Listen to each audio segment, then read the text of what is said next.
Hey everyone, I want to show you how you are completing your Seesaw activities.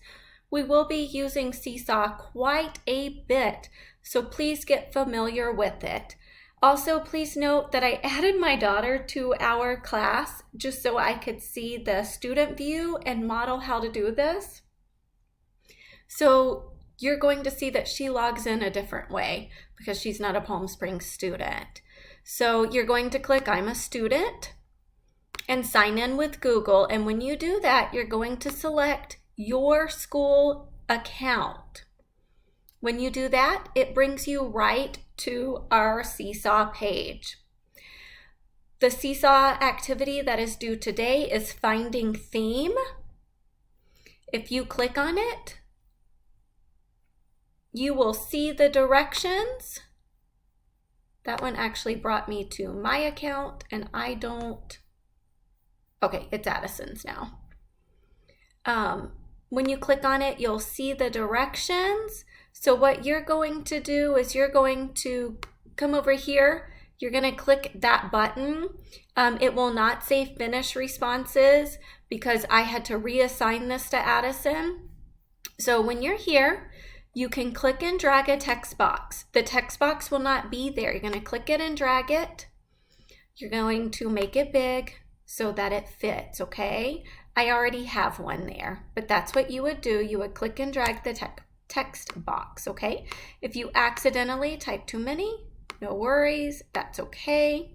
Usually you would have a drop down, see that right there? That comes up and you just delete it.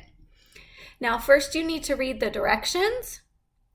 This one is on identifying theme. This is what we did in reading today. You will need to highlight your text evidence.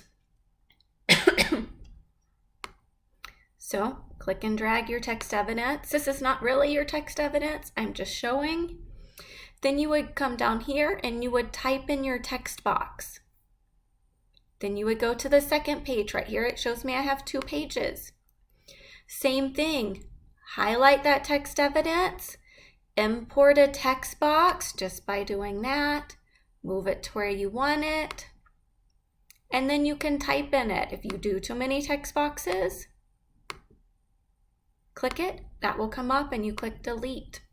Make sure you've highlighted your text evidence. Make sure you've typed in the theme. Remember, the theme is the lesson that the story wants you to learn.